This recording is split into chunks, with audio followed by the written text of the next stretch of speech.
Would you believe that right now, the median first-time home buyer is 38 years old, almost 40 years old before they're buying their first home? Well, let's actually pull up. If you pull up the stats on this, it's even scarier than this. As you can see, if we'd have just gone back a decade previous, that stat was 31. Mm-hmm. But that's not even the full picture, is because look at repeat buyers. That number has gone from 53 to 61. Just since 2015. But here's the thing that kind of blew my mind is if you look at all buyers, when they group them all together, we went from 44 all the way to 56. This means my first-time home buyers are actually less represented. Shrinking, yep. More repeat buyers, meaning this is less and less younger people getting in, and that part breaks my heart because a home affordability is something I think a lot of us aspire to.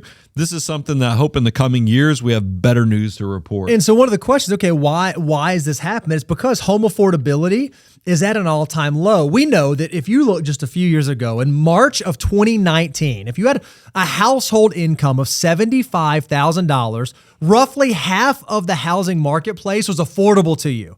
You fast forward to now, March of 2025, only 20% of available houses are affordable. It's cut in half how much you can go out there and buy, what houses are available. Even if you go up to a household income of $100,000, where the number of houses that fell into that affordable range was 65% of the inventory, now it's only 37% of the inventory. Houses are just not affordable in the same way that they were even 5 or 6 years ago. Yeah, and for my podcast listeners, I mean, think about it, even if you went up to $125,000, that's the income level you'd have to be to afford 52% of the marketplace. And that's pretty daggum successful. Whereas just a few years earlier, 6 years ago, you could have afforded close to 75% of the market. That's kind of wild. Like I said, I'm optimistic and hopeful that this will improve. But in the meantime, let's give you some takeaways so you can know how to navigate this. Yeah, and I want to be clear. This isn't just about housing affordability. There are other factors. Yes, student loans are different now than they were a number of years ago. And there is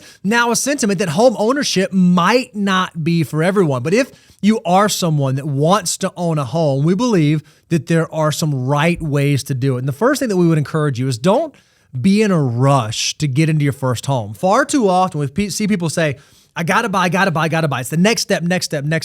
It's only the next step if it's the next step that makes sense for you. Don't feel like you have to make this giant, huge purchase just because other people are suggesting that you should. You need to make sure that it makes sense for your life circumstance and is part of your financial goals. The second point is you don't need a home to build wealth. The way I would have phrased this is don't force it. That's right. There's nothing wrong with you if you realize a home affordability in your area is just not great right now, especially when you compare rent versus own, and rent is like handily beating out the down payment with the interest rates and everything else. Don't force it. I would encourage you start building your army of dollar bills outside of the home so that you have better options and opportunities in the future. So if you are in the market to buy a home and you do want to do it the right way, we want you to follow our 3-5-25 rule. And what that suggests is that when it comes to your down payment, you don't have to put down 20%. You can put down a down payment as low as 3%. We don't require 20% for first-time home purchasers. We also want to make sure that you plan on being in that home for at least 5 years. If you don't know that you can be in that home, in that location for 5 years, home ownership might not be for you. And we want you to make sure that the total cost of your housing is less than 25% of your gross income. So if you can follow 3-5-25, even in a market where home affordability is difficult, you're likely going to set yourself up to be in a sound financial situation. This leads to number 6.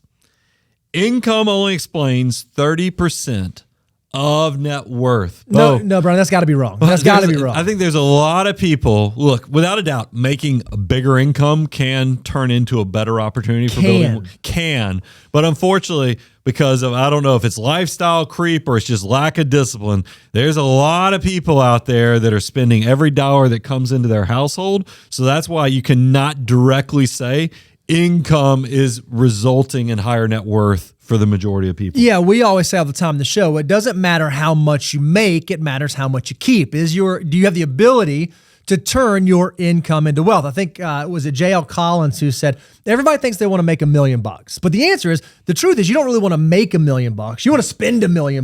Morgan Housel. Or Morgan Housel is one who said that. You want to spend $1 million. Well, those two are in vast contrast.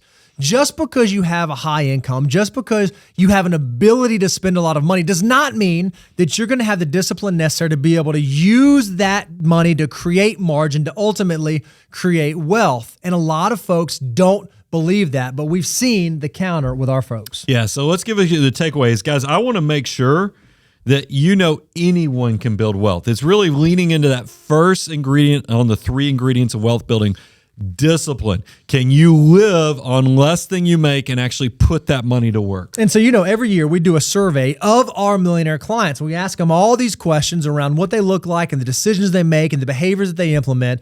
And what's wild is when you look at our clients, would you believe, and this excludes our retired clients, so our clients that are still working age, 12% of our client base here at Abound Wealth Management has household incomes less than $100,000, and yet they've been able to build up sizable portfolios. It's not about the income, it's about what you do with the income. And that leads to the next thing. Just do something. That's right. Even if you start small, I'm okay with it. I think there's this false narrative that people put in their head is that I'll just do it later when I make more money. Guys, you'll never be able to get back that time. So I'd rather you start now with $50 a month, 5% of your income. You choose what that starting point is, but we got to do something.